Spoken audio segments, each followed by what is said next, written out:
Welcome to Too Twisted for TV. I've lost count of how many episodes we've had, but this is probably 8 or 9. Now, when I came up with this concept for Too Twisted for TV, this is what I had in mind. Shows like this one with former Arkansas Storm Team meteorologist Hayden Nix. He's not just a former Arkansas Storm Team meteorologist. This is going to get a little crazy, folks. I'm going to go ahead and tell you right now, the next 30 minutes or so is going to get interesting because I've known this guy now for how long, Hayden? How long? Gosh. Let's see.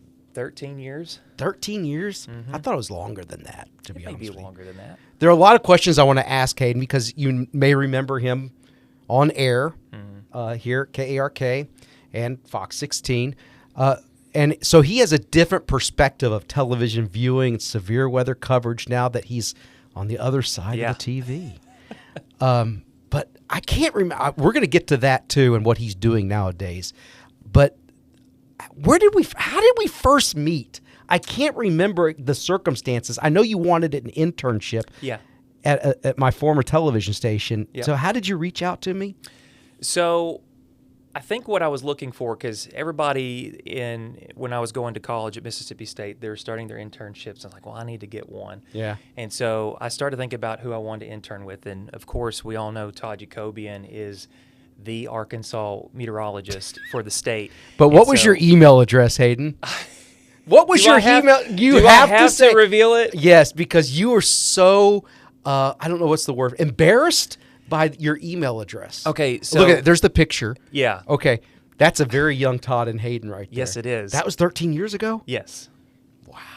That's what I'm saying. I'm wearing tennis shoes. We still look good today, though. Yeah, we look better. Yeah. Wiser. We look wiser. Yes. So the email address, we'll go back to that. All right. What was your email address? Do you still have it? Yes, it's my junk email. So okay, don't give out what service, but go ahead. It's Ned Permy Jr. Ned Permy Jr. So to preface this, when I was young and I would watch the weather, they called me Ned Permy Jr. That's just what relatives and friends called me. You look just like them. Yeah. So when I was old enough to get my first email address, you came up with these weird names, and I just thought, oh, that would be a good one. Actually, a friend of mine helped make it up. So Ned Permy Jr. I will say that was not the email address I sent to you first, but on my phone I had both of them, and I accidentally responded back with the other one. I remember I was like, what in the world? Who is this? Who is this guy? So here's another picture. So you came to intern. Yeah. Gosh, I mean, seriously, how long ago? What? That was really 13 years ago? Yeah, 2000. I see TweetDeck up on the computer behind. It's former days. And it's former days. Yeah, 2012 and 2013 is when I interned with you. So you did back-to-back summer internships. Yeah. And I called Hayden my co-pilot. Yeah. I mean, there were times when I would get into the weather center and you would already have most of the work done. And I love that. I mean, I wish you had stayed here so that we could replicate that here. Where's my coffee? Do you have my forecast finished yet? Yeah, I really wish. But you got me addicted to Starbucks, and I still hold that against you. Well, look, so I really appreciated you letting me come in on the weekends, even though you didn't really do a lot when I showed up. He did all the work for me. Because it was summertime, too. But it was more of a payback, appreciation for letting me come up there. So give me a reason to have coffee, too. So what do you remember most about that internship? Did I do something stupid? I'm sure I did. Oh, no. Was I as crazy then as I am now? Absolutely. The spirit of your weather enthusiasm has not changed. Really? Anything. No, you still enjoy it just as much as you did when I saw you that first time. But crazy is because I like to joke a lot on the side. Yes, you know, do. I do a little too much joking sometimes. Yeah. And more play than work. Was I like that back then too? I think so. I mean, most of the time you would prop your feet up on the desk, ask questions, and we'd get the forecast done and just kind of talk about college and what was going on back then. Well, and I remember you being an extraordinary intern and very diligent in what you did. You were a perfectionist. You asked a lot of questions, and I thought, I think he's good to go. So you got your first job. And this is one, the Too Twisted. We're going to get into the really twisted part of this interview here. So I can't remember how you got your first job. So we finished up. I graduated Mississippi State 2014. Right. And so that summer I started applying for jobs. Of course. Let's just, before you get too far into this, you're from Kingsland. I just want to make sure everybody understands. You're from Kingsland, Arkansas, hometown of Johnny Cash and Hayden Nix. That's right. It needs to say that. And Hayden Nix. I think he had the bigger name than me. Yeah, I think he did. Yeah. Okay, but go ahead. You graduated from Mississippi State. Yeah, so graduated from Mississippi State, started looking and applying for a lot of jobs, and of course we knew that was expectation. You just get out there and try to put your name. And Abilene, Texas, of all places, the ABC affiliate out there, K-Texas, called up and said, "Hey, are you still looking for a job?" And I said yes, and so interview went through, and I got offered the job, and I started there September 1st of 2014. 2014. I remember, didn't you go to an interview in Montana? I did. I remember I was like, oh, he needs to take that job. Yes. And then you said, go ahead with the story. Go ahead with the story. So Todd loves snow, and if you haven't got to know this yet, you actually had your first job out in Montana. Missoula, correct? though. Missoula. Right. And so I had a job interview in Great Falls, Montana. What's crazy is that they flew you out there for an interview. I didn't even get that in Missoula. They just interviewed me over the phone. Well, they said for part of it is to get you, adjusted to what it would be like. They like to fly people out there to have a better feel for the place. But I just felt the distance and the place wasn't just right, so I kind of passed up on the offer. I thought you were crazy. Yeah. I thought, Hayden, it's there. Yeah. But then Abilene came calling. Yeah, 8 hours away versus over 1,000 miles. I thought that would be a little closer. It's a lot faster via air. Yes. But I think you made the right decision. I did. In fact, I know you did. Yes. So you get to Abilene, and Hayden kind of drifts off. I don't hear from him much anymore. He's working on his career. Yep. And you had a girlfriend back home? Yes. Okay. So you were making trips back and forth, who, by the way, you are now married to. Yes, I am married to her. That's my wife, Megan, and we have a beautiful daughter, which we'll probably talk about in a little bit. We will. We'll talk about her in just a little bit. But you were, I just remember there was a job opening while you were in Abilene. Yep. Here at KARK. Yep. And I was cleaning gutters at my house, and I don't know if you called me because I was cleaning gutters, and I took the phone, and I'm sitting there with my phone cleaning gutters like this, trying on a ladder too, on a by ladder, the way. which was really dumb. Sorry, I just hit the microphone. Sorry. Anyway, did I cause a pop on the microphone? Okay, good. So, go ahead. You said there was a job opening at KARK. Yeah, and so, every now and then I'd talk with Todd just to kind of get advice. So we kept that conversation going. So it never really ended after the internship. But I said, hey, there's an opening. Should I take it? And I'll back up and say this. So back where I grew up in Kingsland, former competition, I'll put it that way, it had a stronger signal, so we watched that more than any other station for that reason. And so I was kind of holding off, maybe there'd be a chance, and plus we would work together. Yeah, we'd get to work together. Right. And so I said, well, should I just wait? Do I need to see if there's another opportunity opens up? And you kind of told me you've got an opportunity right now to come back home. Don't be stupid. Yep. I said, you need to go for this job. And Hayden, you told me you weren't qualified for it. That's right. You had not gotten the experience for it. And I remember about falling off the ladder at that point. And I was thinking, he didn't. No, I didn't fall off the ladder. I was like, of course you've got the experience. You're selling yourself short. I said, you apply for that job, you're going to get it. If you apply for that job, you're going to get it. Yeah. And I just remember being up on that ladder, and I'm thinking of two different things: you cleaning gutters, holding on, and not falling.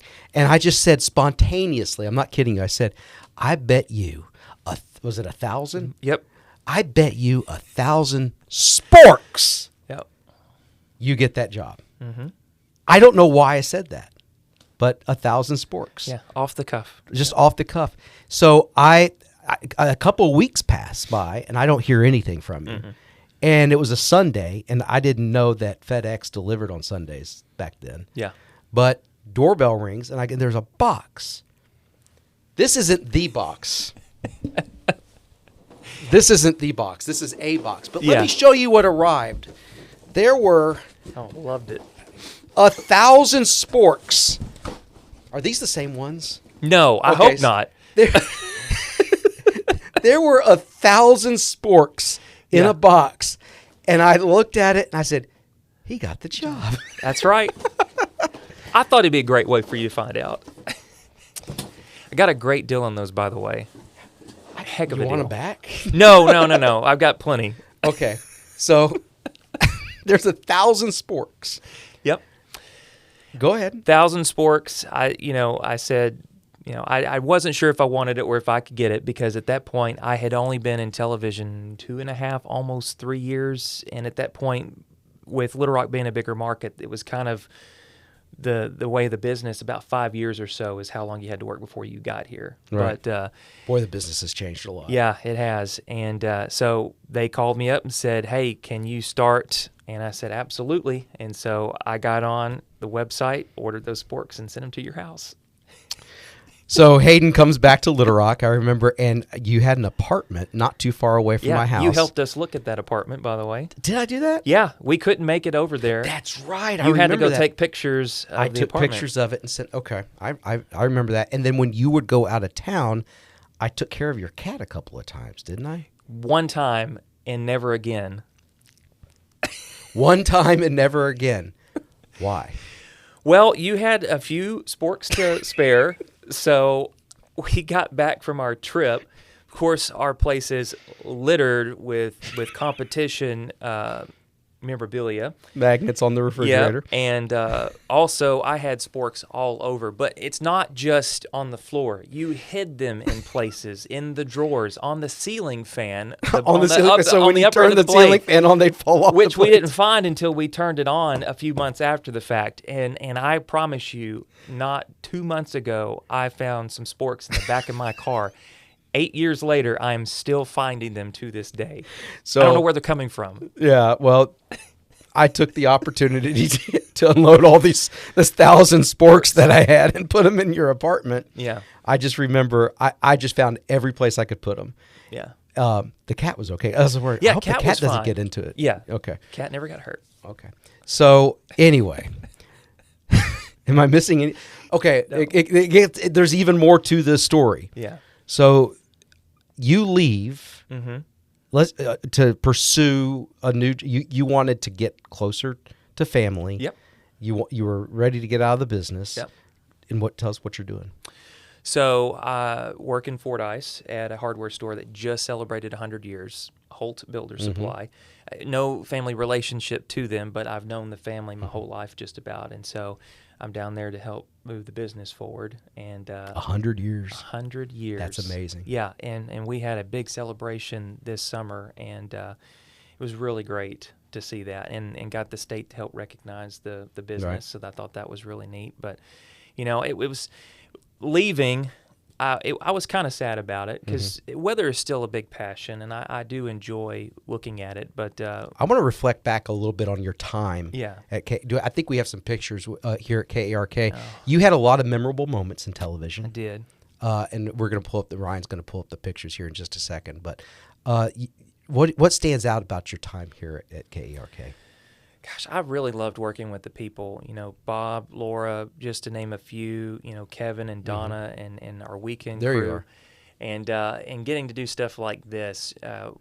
Weather education was probably one of the biggest things that I really felt like was a niche that I wanted to grow in. You had a tornado machine, and that's what is in that picture there, yes, right? That's actually version 2. There were 2 tornado machines? Yeah, so that is the much better upgrade to the original one that was made out of cardboard and plexiglass. One of the former engineers here helped me build that. I had a construct, and then he kind of polished it up for me. So I still have that, by the way. That looks really good. I took that with me. I think we have some more pictures of you and some of the things that you did. That's Kristen Kennedy. Yep. Is she still in Florida? Yes, she is. She's actually the city PR manager down there. So. Okay. Did I scare you out of the business? No, you did not. Okay. You did not I hope I didn't scare her. Business. No. I've never met Kristen. She seemed very nice. This was actually part of Weather Fix It during COVID. We were trying to find ways to... You're socially distanced there? Yes, socially distanced. We did, I think, about 10 lessons over the span of the summer doing that. So that was fun. All right. What else do we have here? Okay. Oh, look, there you are. There's a young Hayden with... A young Pat Walker. Well, I was going to say Pat hasn't changed a bit, I don't think. I don't think he's kind of like the Dick Clark of Arkansas. I mean, I don't think he changes at all. He doesn't. It's still the same look. What are y'all doing here? This NOAA was weather radios. Yeah, NOAA weather radios. That was a severe weather awareness week or something like that. Yeah. McCain Mall. All right. What else we got here? So I think Ryan, I'm sorry. I'm putting you on the spot here. I think we got some more. We may not. I don't know. But you said, we'll get those pictures up here in just a second. But what stands out as you said, the educating part of the kids. But is there an event that stood out to you? Something that you'll never forget? I'm sure for all the bad reasons. There's more than one event. Yeah.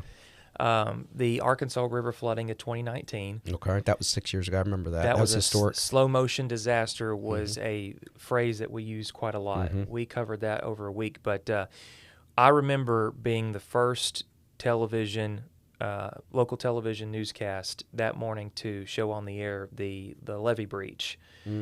We had gotten an airplane. The one in Yale County or Pope County? Okay. It was over in western Arkansas. And we partnered with some of the pilots over in Saline County to get us the flight, which, by the way, I appreciate the pilot. The alternator went out whenever we were in the air. I have not heard this story. So the battery died, and I translated that back on text saying, we've got to turn back, we've got to land the plane, the battery's dying. And so, of course, people don't know what that means. I don't know what it means, and it scares me. Was going to quit, and we were going to just basically coast down to the surface, but that's not the case. Just instrumentation, which he knew how to handle that too. And it was a clear day. Clear day. It was a beautiful morning. We had clear line of sight all the way back to the airport, and it worked out great. But that was a memorable moment because I thought that was really cool to show the perspective of the flooding. I mean, it was just really substantial, horrific. And then we had the epic snowfall of 2021, that was so February. Awesome. I remember specifically coming in. So they had called us in, Kristen and I, to help with support digitally all week. They said, just show up. And so I was coming in from Bryant. And, that's right, because you bought your first house in Bryant. First house in Bryant. I remember that. And came back. RDOT did a great job having the lanes on the interstate open. And made it into work just fine, forecasting that. And I knew I would talk to you. We'd kind of, be careful what we'd say. You didn't want to give forecast away. There was a friendship there, but there was also the competitor thing there, and we made sure that the friendship was never interfered with. Exactly. And so I was like, what do you think? I don't know. And just the fact that we were putting together a map that had 12 inches plus for a contour. I had 20 inches on my map, by the way. Oh, whatever. No, I'm just kidding. But, nobody in their right mind would have done that. Because we were like, are we really going to go with this much snow? Or are we sure? Yeah, I know. I mean, the confidence that we had to put that together and just to watch the event. I mean, not one but two snowstorms. Back and some of the coldest temperatures consistently over a 5-day period. That was just, I was in heaven. Did you commute or did you stay in a hotel? Commuted every day. Me too. They wanted to put me up in a hotel, and I was like, nah. Yeah. But RDOT does a great job keeping the roads clear. Yeah. But I remember sitting on the couch. It was it Valentine's Day or the day before Valentine's Day that it started? I can't remember. But it was, I think, the day of Valentine's Day. We were prepping that because, it was like leading up to we saw the cold coming about 2 weeks ahead of time, about 10 days. Yeah. And we started seeing the systems trying to merge on the same week. Oh, wow, this could be something. I just remember going, this is not happening. Yeah. There's no way. Because most of the time it's not. You know, those the big GFS events, has got snowstorms on it on the 4th of July. Yeah, and then you just don't think it's going to happen, but this all just came together. It was just phenomenal. I remember sitting on the couch, and that Sunday that it started, it was a Sunday. Yeah. And I looked at my wife. I had my laptop, and I'm looking at the models, and the NAM showed 20-something inches of snow total over the next 84 hours. And I just laughed. I said, there's no way. Yeah. And then my kid said, Dad, are we going to have school this week? I was like, there's no way you're going to have school this week. I said, they haven't called it yet, but there's no way you're going to school this week. Yeah. The whole week they were out. Yeah. So those are the memorable events, the flooding, 2021. Yeah. And I would say the other one would be the tropical season of 2020 when we ran out of names and then we went halfway through the Greek alphabet is what it seemed like. That almost was like a never-ending summer. Those just kind of pop into my mind because it was almost every week we had one, maybe two storms that were always in conversation going on in the Atlantic. It was constantly being bombarded with more tropical systems. Yep. And we had some affect Arkansas. I think that's how many did we have? We had several. I would say, and of course, we have to start preparing and getting the message out and coordinating our coverage plans. And it just seemed like the never-ending email chain of preparation work. I was mentally exhausted, I think, after some of them. But this is off the cuff. I think it may have been about 6 storms that we could have had come through. Yeah, I remember it being crazy. I remember that. So now you're on the other. Ryan, how long do we have left here? Because I want to get to the meat of this here. I don't know. Oh, wow. Gosh, it goes by so quickly. There's no way we've talked that much. Okay. I told you it goes by quickly, doesn't it? Too twisted for TV. So now you're on the other side of the camera. Yeah. Tell me about the changes that you've seen and your perspective that you've seen, particularly in severe weather coverage, but in overall broadcasting television, because it's all going from the analog TV, which of course will go for a while, to this. Yeah. What you're seeing on the live streaming app here. But just tell me from the other side of the camera, your perspective of the changes and where it's going.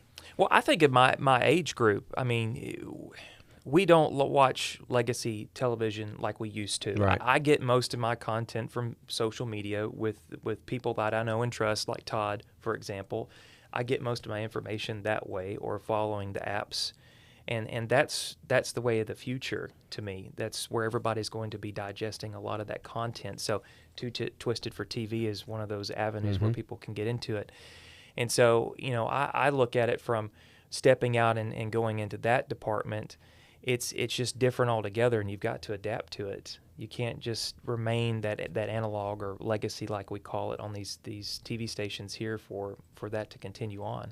You see also all over social media too, all these pop up. I think there's a saturation point now with all these people doing their own weather, sort of like their own weather channel from wherever. I think it's like that's what everybody is doing now, to the point where it's like, okay, it's not unique anymore. Yeah. But you've got to be very careful. And I try to hold back from saying anything about it, because I know a lot of those people they're relying on that for family, that's their business, financial support. And some of them are kids that have a fantastic desire they're fascinated by the weather and they want to explore the weather, which you encourage that. But you have to be very guarded with some of these that are popping up. You absolutely do. I mean, weather's 24/7. We know that. This job of being a meteorologist is not just a 9 to 5. It's a constant providing information to whoever you're disseminating it to.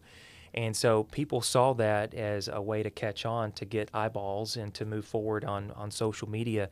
But that's something I struggled with in television, is seeing a lot of hard work, going and getting the education and going to classes to learn about weather, and then just to see a mass following come from pages that you don't know the background of what's going on with it. But at the same time, it could be someone like me who was, interning with you 12 years ago, just an excitement of wanting to be a part of weather, encouraging that and helping them move forward and teaching them ethics and morals about the proper way to talk about. The ethics of it all, which it seems like I see more and more. And again, I don't like to comment on them at all, because I don't know who's behind some of it, but some of it I do.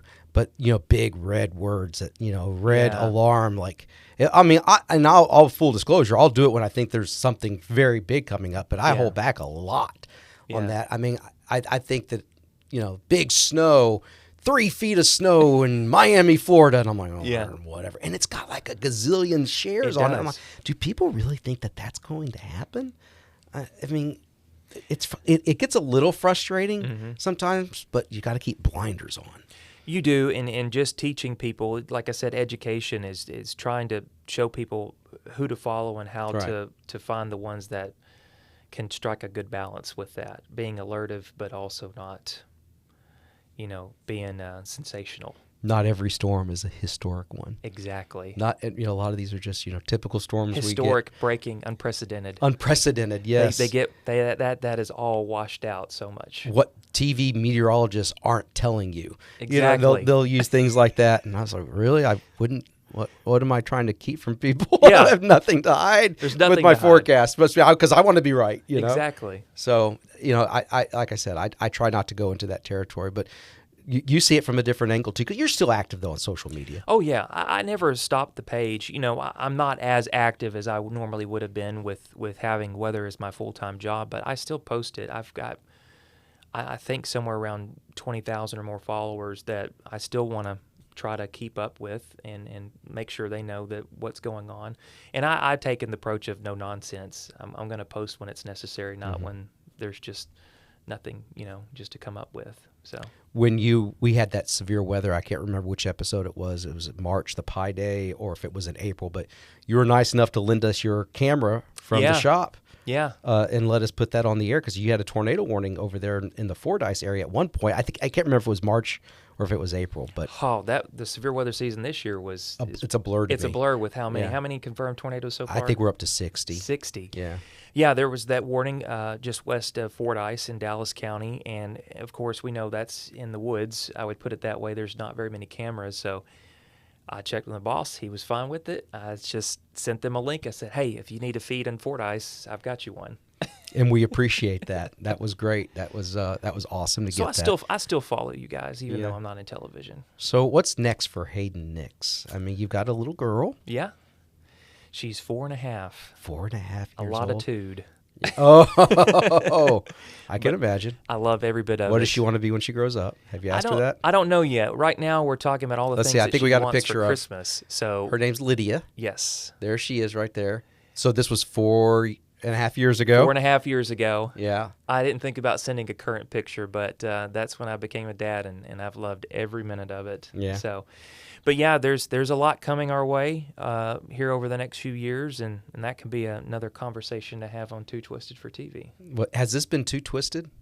I would think so. Ryan, Too Twisted. Do we have any pictures? Any other pictures? Yeah, let's show up another. We have a couple minutes left, I think.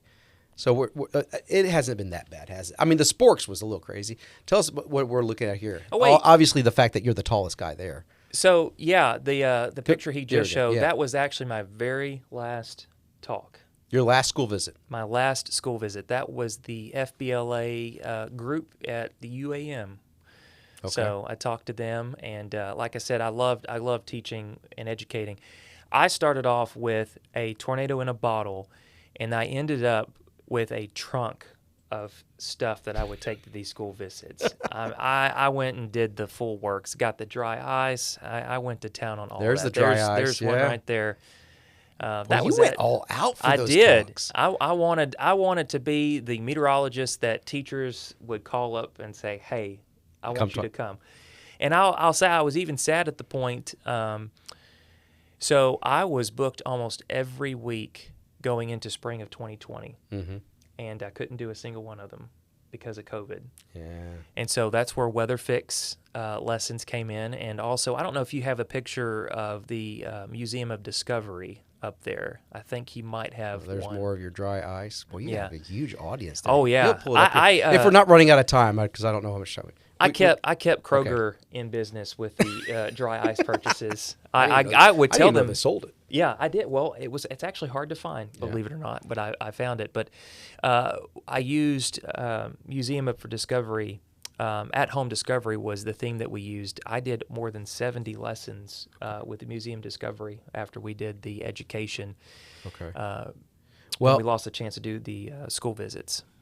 All right. We're almost out of time, so I could go on and on with you, Hayden. I know. But thank you very much for being my friend and my co-pilot. Absolutely. For all these years. And good luck to you in Fordyce. Yeah. And, make sure everybody there is watching KARK. I'll do my best. Of course, make sure. It seems like there was something else I wanted to bring up, but we're out of time. But we are, aren't we? Oh. 1 minute left. Anything you want to add, Hayden? I think it's been great having you on it's here. It's been great, yeah. I've enjoyed it. This is something I've looked forward to whenever you've been releasing them out. You've had a few people in here. I had. Ned Permy. Senior. Ned Permy Jr. I should have brought that up about your email address. Next time. Yeah. All right. Well, thanks for everything you do, and you did you left your mark in Arkansas television. I regret the fact that we never got to work together. Close. It was so close because if I was here, I would never. I would have said, Hayden, you're staying. You're not going anywhere. But anyway, thank you so much. We didn't even tell him when you got the job. That's where the box of sports came from. When I got the job, you just don't randomly have these from 8 years. So I opened up my drawers at my desk and everything, and he had come by the studio and had dumped all the sporks into my desk drawers that night on my first day here. Sure did. So now that's why I've got these sporks. It looks like you haven't touched a single one. Because they're going to be at your house at some point. At some point, they're going back to your house. I'll keep it locked. All right. Thank you very much for watching us here at Too Twisted for TV. Have a great rest of your day. Thanks, Hayden, and we'll see you next week.